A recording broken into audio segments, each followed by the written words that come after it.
Radio Publique Africaine.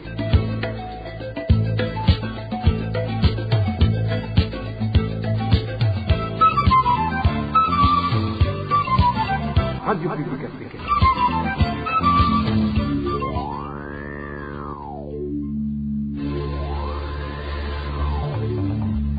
C'est le moment de suivre le journal parlé en français.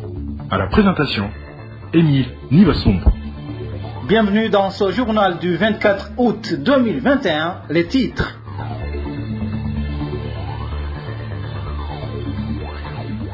La justice bafoue les droits de la population, se lamente le président de la République. Certains Burundais accusent plutôt l'exécutif de s'ingérer dans les affaires judiciaires. Témoignage à suivre au cours de cette édition. Une partie de l'école primaire Mouchacha toujours sous les eaux. Les parents s'inquiètent à l'approche de la rentrée scolaire. Et les usagers de la route nationale numéro 3 perdent de plus en plus espoir. Les travaux de réhabilitation initialement prévus au début du mois en cours n'ont pas encore démarré. Voilà pour le sommaire. Les détails, c'est tout de suite.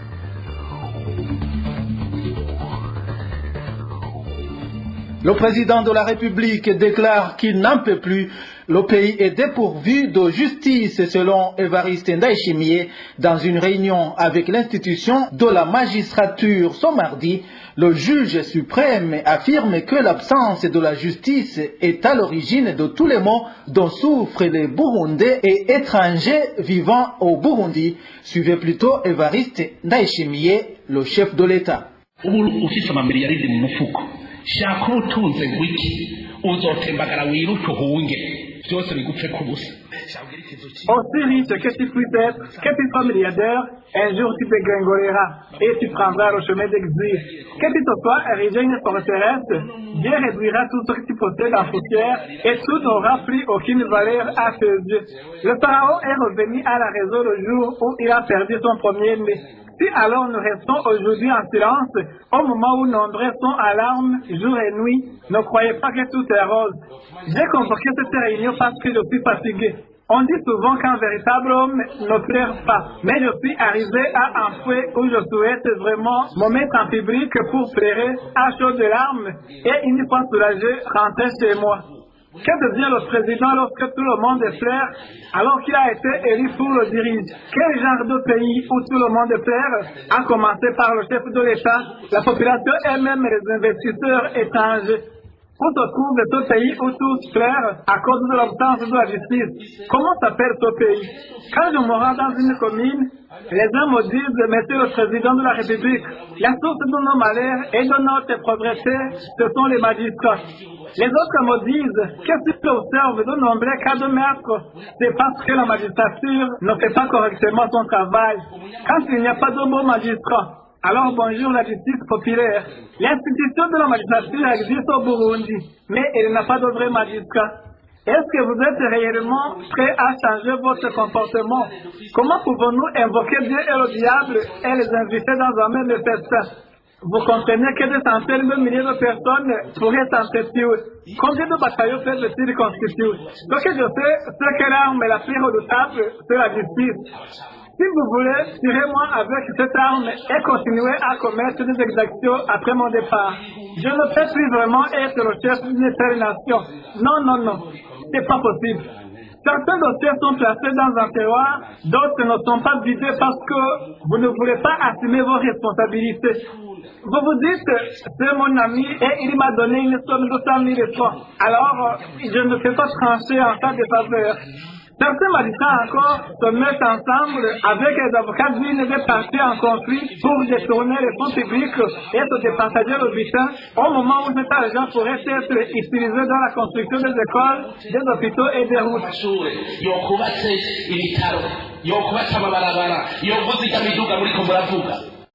Le président Évariste Ndayishimiye a fait également savoir qu'il est tellement chagriné par cette situation au point d'envisager faire coalition avec la communauté internationale pour traquer une poignée de gens qui étouffent la population burundaise tout entière.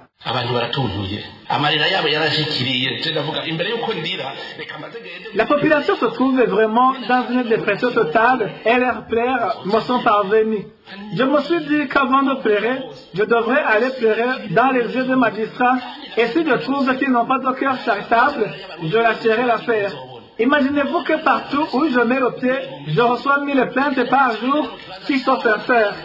Vous ne verrez jamais une assemblée générale de 12 millions de Burundais, mais tous ceux-là sont affligés par moins de 10 000 personnes.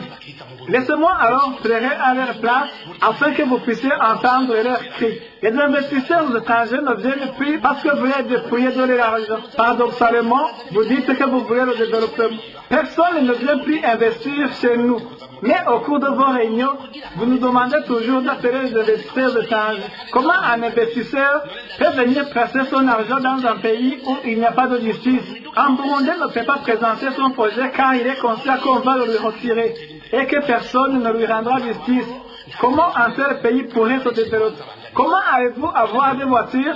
Comment allez-vous avoir des locaux dans lesquels vous allez travailler alors que vous n'assistirez pas au développement du pays?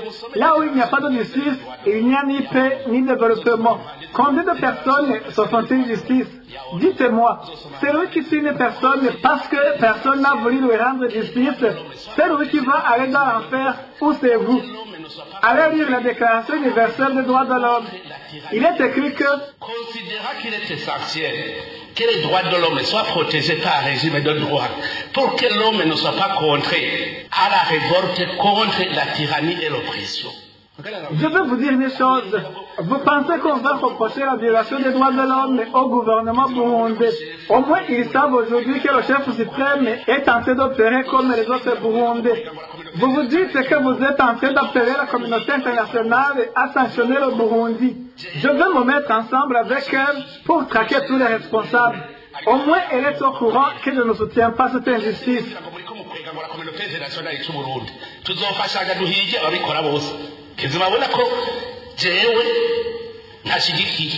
Voilà, c'est le président de la République du Burundi, Evariste Ndayishimiye. Mais malgré ce discours, une vidéo devenue virale sur les réseaux sociaux en dit le contraire.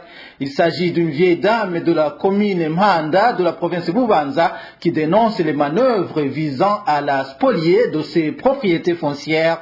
Pour elle, la justice a fait de son mieux, mais précise-t-elle, les obstacles se situent en dehors de l'appareil judiciaire. Il s'agit plutôt des responsables de l'exécutif.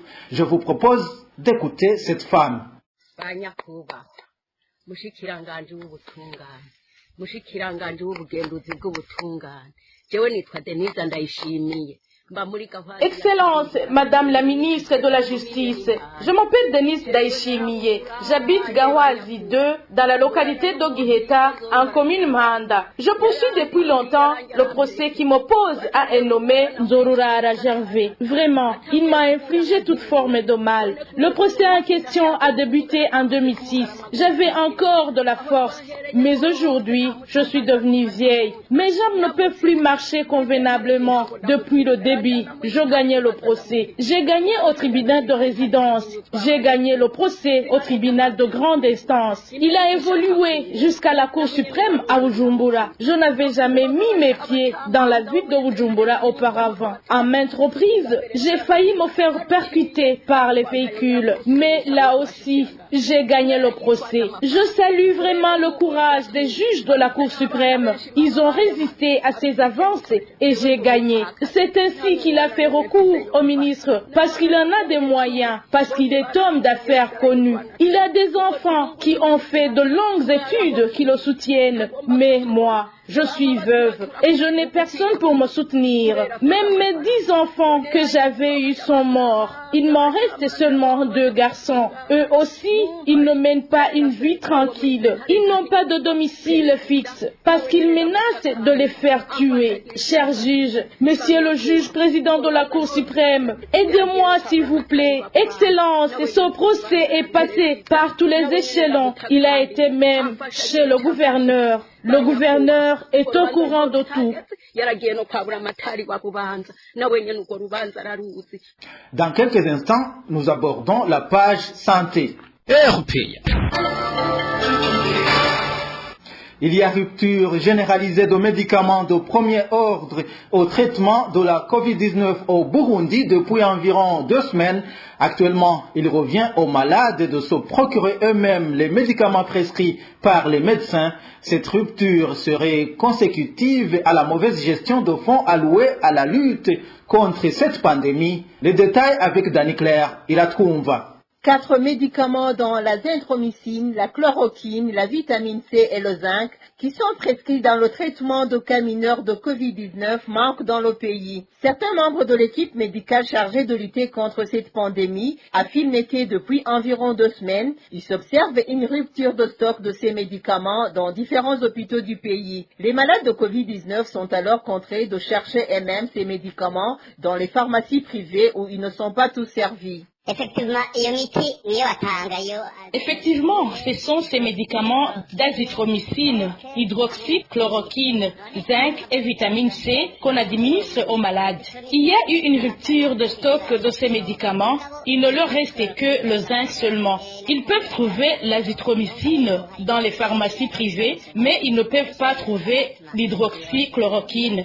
La vitamine C peut aussi être disponible. Il y a une rupture au niveau national. Ceux qui ont de moyens, on leur dit d'aller les chercher ailleurs. Mais ceux qui n'en ont pas, je ne sais pas comment ils procèdent.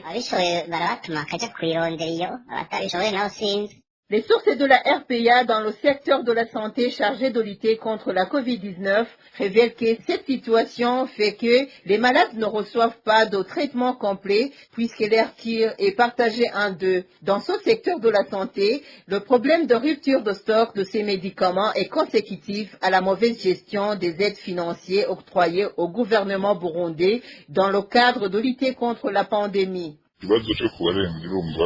La situation des malades en état critique est autre problème qui n'est pas évoqué, car vous savez que ces malades doivent recevoir de l'oxygène. Par exemple, à l'hôpital Roi Khaled, il y a un manque de bonbonnes d'oxygène et tous les lits sont occupés par des malades en état grave. Pour ces derniers, quelques médicaments restent insuffisants et de ce fait, aucun malade ne reçoit une cure complète. La cure est partagée en 2. Cette situation est due au manque de moyens financiers. Vous constatez que tous les fonds octroyés par la Banque mondiale ont été détournés. Il n'y a pas d'argent. Les autorités se rejettent la responsabilité les uns les autres. C'est là où réside le nœud du problème. Le rapport du ministère de la Santé de ce lundi montre qu'au 21 août 2021, sur 1730 personnes testées, 48 ont été testées positives au Covid-19. Parmi les 19 sites de dépistage qui ont effectué ces tests, 4 sites ont enregistré plusieurs cas positifs. Le site de dépistage de Bujumbura a eu 17 cas positifs, celui de Muyinga a enregistré 9 cas positifs, celui de Chibitoki, 4 malades, et celui de Isale a eu 3 cas positifs. D'après ce rapport, le Burundi compte à présent 360 cas positifs à la Covid-19 sous traitement dans 7 cas jugés graves. Page gouvernance à présent. Certains policiers qui œuvrent en province Ruyigi dénoncent le favoritisme et les pots de vin qui conditionnent le déploiement des éléments de la police au camp des réfugiés congolais situé à Bwagiriza. C'est dans la commune Butezi de la province Ruyigi. Une pratique motivée par la prime d'encouragement que le HCR donne aux policiers qui assurent la sécurité dans ce camp.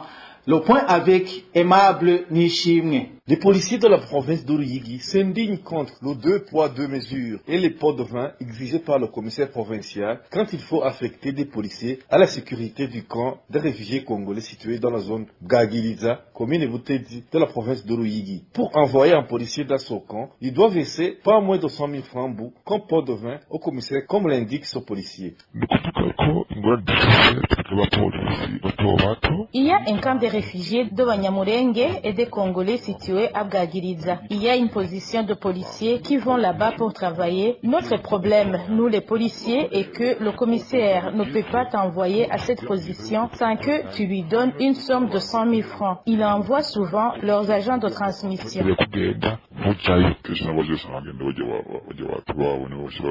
Mis à part ces sommes lui versées par des policiers avant l'affectation, le commissaire provincial leur exige également de lui donner mensuellement une somme de 30 000 francs, rapporte également cette source. Si tu affectes à cette position, à part ces 100 000 francs, tu dois lui donner aussi une somme de 30 000 francs chaque mois. Nous avons cherché le moyen de dénoncer cela, mais si tu oses le faire, tu es directement sanctionné.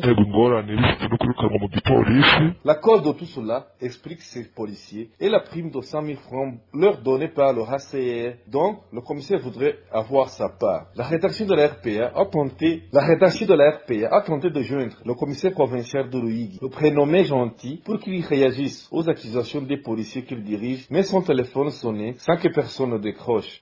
Toujours en page gouvernance, les employés de l'autorité de l'aviation civile du Burundi accusent leur directeur de malversation et mauvaise gestion de fonds de cette entreprise. Le personnel évoque la construction de certains bâtiments de l'aéroport international Melchior Ndadaye à des coûts très exagérés.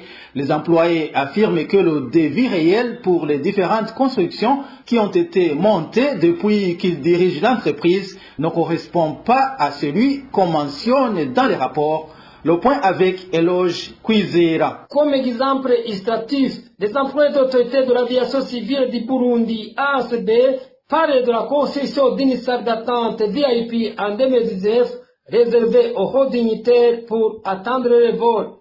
Notre source indique que le montant de 330 millions de francs burundais cité dans le rapport annuel pour la construction de ce bâtiment n'est pas du tout proportionnel au coût de cette infrastructure. Un bâtiment qui manifeste déjà des fissures, regrette notre source. Un bâtiment a été construit à l'aérogare pour servir de salle d'attente aux dignitaires burundais. La salle a été construite à hauteur de plus de 330 millions de francs burundais. C'est une information que nous détenons de nos sources proches de l'administration. En moins d'une année, cette salle a manifesté de fissures. Les gens qui voyagent beaucoup peuvent y passer et jeter un coup d'œil. Ils pourront constater ces fissures et les mastiques qui ont été utilisés pour le finissage. C'est encore visible à l'œil nu. Un autre exemple, il s'agit d'une maisonnette qui abrite les caméras de surveillance à l'entrée de l'aéroport et qui a coûté 60 millions de francs Burundi. Les employés de la ASB rejettent ces dépenses qui qualifient plutôt de malversation. Il y a une autre maisonnette construite en bricolage. Elle est située tout juste à l'entrée de l'aéroport et elle abrite les caméras qui surveillent les véhicules des passagers. Cette maisonnette a coûté 60 millions de francs burundais. Elle est très réduite et même les occupants qui y restent sont souvent obligés de sortir suite à la chaleur qui se trouve à l'intérieur. C'est vraiment honteux. À ce propos, nous avons essayé de contacter Emmanuel Habimana, directeur général de la ASB, mais il n'a pas décroché son téléphone. Le personnel de l'autorité de l'aviation civile dénonce aussi les magouilles observées dans la désignation des participants à la formation de sapeurs et pompiers organisée à l'étranger. Nous y reviendrons dans notre édition ultérieure.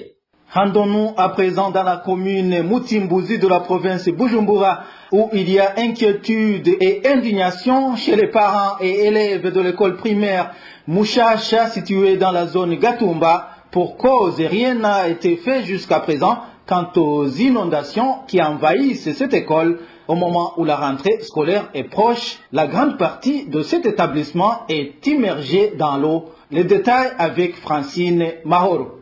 Depuis les inondations qui ont envahi la zone Gatumba, causant aussi le déménagement de beaucoup de familles. Jusqu'aujourd'hui, rien n'a été fait pour réhabiliter l'école primaire de Mouchacha, touchée fortement par ces inondations. Il y a de cela plus de 3 mois. Jusqu'à présent, cette école est entourée par de l'eau et aucune activité n'a été faite pour évacuer cette eau. À quelques semaines de la rentrée scolaire, certains parents sont inquiets et ont déjà commencé à chercher des places pour les enfants dans d'autres écoles et surtout que cet taux risque d'augmenter au lieu de diminuer, comme témoignent son parent. Ils ont peur car l'école se trouve toujours dans l'eau. En plus, ils réalisent tout le temps que leurs enfants ont passé des jours à piétiner dans l'eau avec tous les microbes que contenait cette eau. Donc, aucun élève de l'école primaire de Mushasha n'aura pas envie de porter des chaussures à cause de ces eaux. Tout cela fait partie de ce qui les a inquiétés. C'est pour cette raison qu'il y en a qui ont décidé de chercher l'école ailleurs où il n'y a pas ces inondations. Tout ceci parce que rien n'a été fait pour évacuer cette eau. Même dernièrement, quand il a plu, la rivière Rusidi avait commencé à déborder. Si cela devrait durer 3 jours, l'eau aurait atteint le quartier.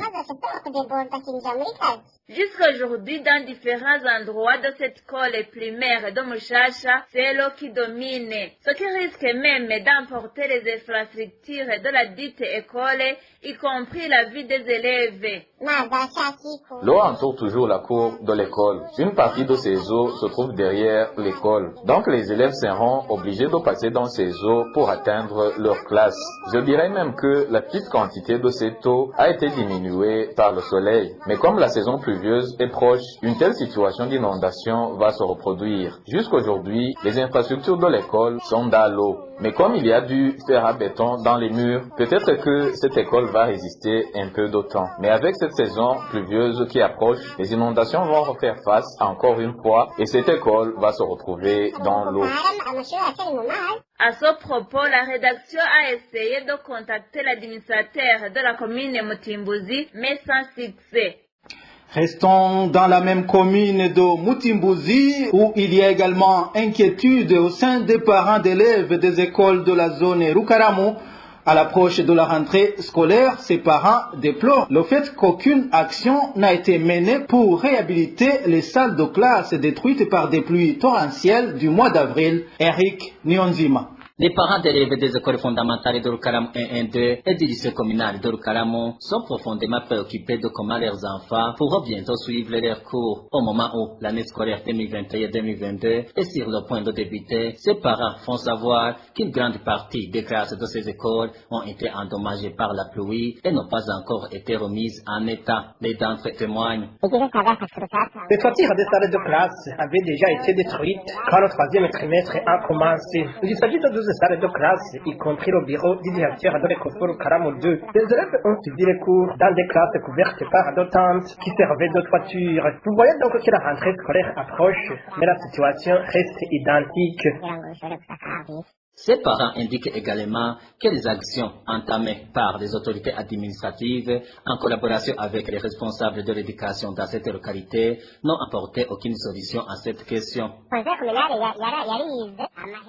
Le conseil communal a comptabilisé les frais qui étaient destinés à la réhabilitation de ces classes, mais jusque-là, ce travail n'a pas été fait. Aussitôt que les toitures de ces salles de classe ont été emportées par le vent, l'administrateur est venu et nous a promis que dans une semaine, tout sera réglé. Mais la rentrée scolaire approche, alors que rien n'a été fait. Ils avaient utilisé des feuilles de palmiers et des tentes pour couvrir ces classes. À ce propos, la rédaction a essayé de joindre Georges Nzeimana, directeur de l'enseignement dans la commune Mutimbuzi, ainsi que Siméo Toi, administrateur de cette commune, mais sans y parvenir. Au nord du pays, il y a pénurie de ciment de l'usine Buseko dans les provinces d'Ongozi et Kirundo. Cela fait plus de 2 mois. Une fois disponible au marché noir, ce ciment est vendu à des prix exorbitants. Toutefois, le ciment importé de l'étranger reste disponible partout sur le marché. Elvis Nyomungere. Les habitants de la province de Kirundo indiquent que le ciment de la société Buseko est disponible au marché noir. Le coût d'un sac de ciment produit par Buseko varie entre 30 et 35 000 au marché noir, alors que le prix officiel est de 25 500 francs chez les commerçants de Kirundo. Pourtant, des camions ne cessent de décharger du ciment à Kirundo. Cet habitant de Kirundo indique que le problème réside chez les commerçants. Le problème, ce sont les commerçants qui préfèrent voler la population pour qu'ils gagnent beaucoup. C'est l'habitude à Kirundo. Il n'y a pas un sac de ciment pour le prix du gouvernement de 21 500 depuis quelques mois. Nous observons chaque fois les camions qui transportent du ciment, mais on ne connaît pas comment les commerçants vendent ce ciment. Ces habitants de la province Kirundo demandent aux administratifs et aux forces de l'ordre de régler ce problème de pénurie de ciment de Buseko. La situation est pareille en province Ngozi. Lundi dernier, un sac de ciment se vendait à 35 000 francs au marché noir. Les habitants de Ngozi indiquent que là où se passe le produit de Buseko, tout près de la banque interbanque et à l'endroit communément appelé Imoko. Si la route vers le Biégua, le ciment est disponible, mais les commissaires disent aux acheteurs que les ciments ont déjà payé. Ces habitants de la province Ngozi se prennent contre les commerçants. Pourtant, et puis pour de Baranikwa, le gouverneur de la province Ngozi a annoncé que les sanctions sont prévues pour tout commerçant qui ne respectera pas le coût officiel du ciment. Entre-temps, le ciment Simba, un groupe en provenance de l'extérieur, est disponible partout à Kirundo et à Ngozi. Parlons droits de l'homme à présent. La coalition burundaise des défenseurs des droits de l'homme appelle les citoyens burundais à revendiquer la promotion de leurs droits civiques. C'est du moins l'objectif de l'activité lancée ce mardi par cette coalition afin de sensibiliser les Burundais opprimés depuis plusieurs années à lutter pour leurs droits. Une sensibilisation faite à travers un bulletin intitulé Umwidegemvyo. Suivez Eulalie Nibizi, directrice exécutive de la coalition CBDDH. L'objectif, c'est d'informer le public sur l'existence des libertés fondamentales qui constituent l'espace civique pour que les citoyens puissent se prévaloir de ces droits, pour qu'ils puissent les promouvoir, les revendiquer et les consolider. Le deuxième objectif, c'est de montrer l'état des lieux de l'espace civique, c'est-à-dire la jouissance des libertés fondamentales au Burundi, et aussi de faire un plaidoyer, d'amener le gouvernement à ouvrir l'espace civique, à respecter le droit d'association, le droit de réunion et le droit d'expression. Pour ce qui concerne la liberté de réunion et de manifestation pacifique, on constate qu'il y a des organisations qui sont autorisées à manifester, d'autres qui ne le sont pas. D'où cette disposition est une entrave à la liberté de manifestation pacifique. Or, on ne peut pas manifester.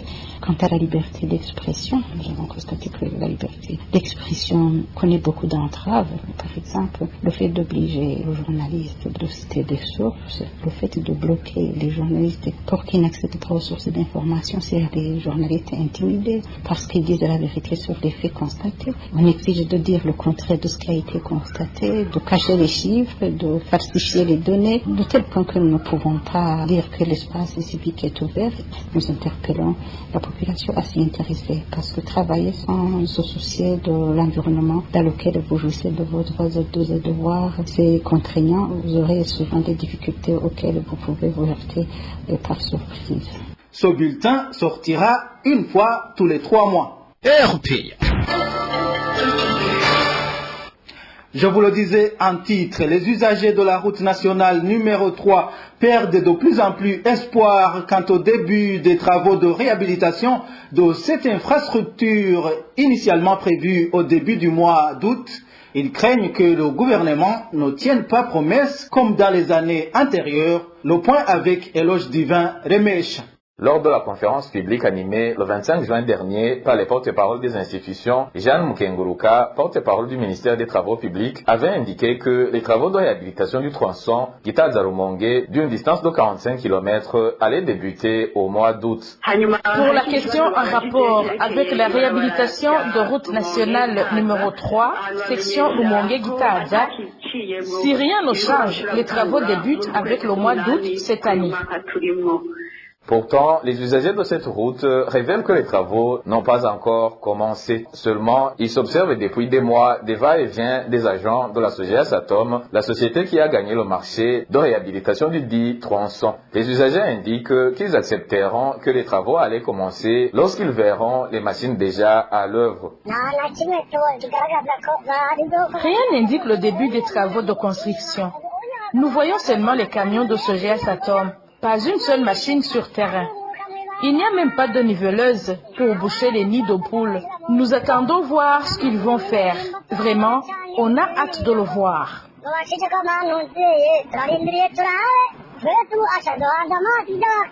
Le gouvernement avait promis sa réhabilitation depuis 2015. En septembre 2018, Vincent Nibayoubahe, alors directeur général de l'Office des routes, promettait dans une interview au journal Iwachu que les travaux de réhabilitation de cette route allaient débuter en 2019 si rien ne change.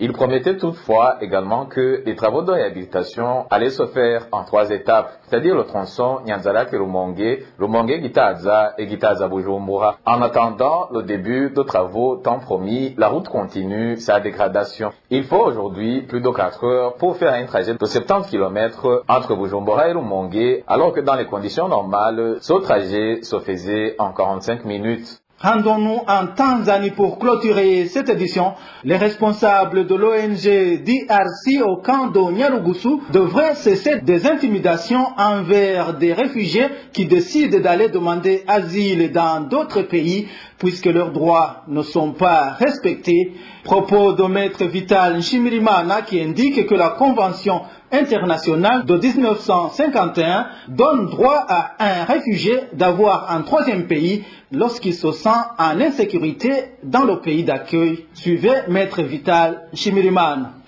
La pratique de l'installation des réfugiés est une pratique qui est prévue par les instruments internationaux en matière de protection internationale des réfugiés. Il en est de la Convention des réfugiés de 1951 notamment, qui prévoit qu'en cas de non-retour volontaire vers l'état d'origine, le réfugié peut être installé définitivement sur le territoire du pays d'asile.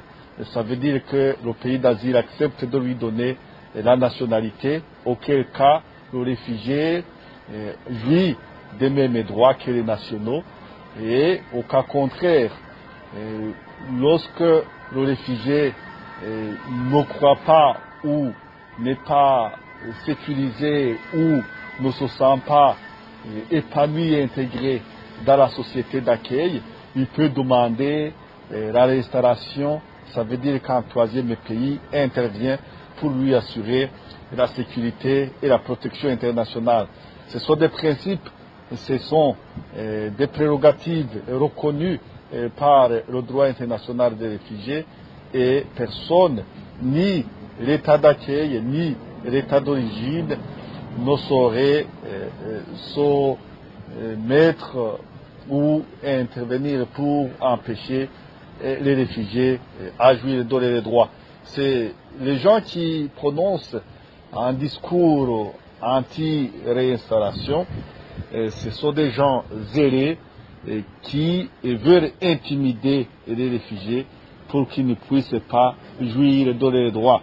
Or, cela est contraire au droit international des réfugiés et est punissable conformément à ces mêmes principes, à ce même droit international des réfugiés. Voilà, c'est par ici que nous mettons un point final au journal du 24 août 2021. Merci à vous tous qui nous avez suivis. Emile Niwasumba, j'étais à la présentation. Au revoir.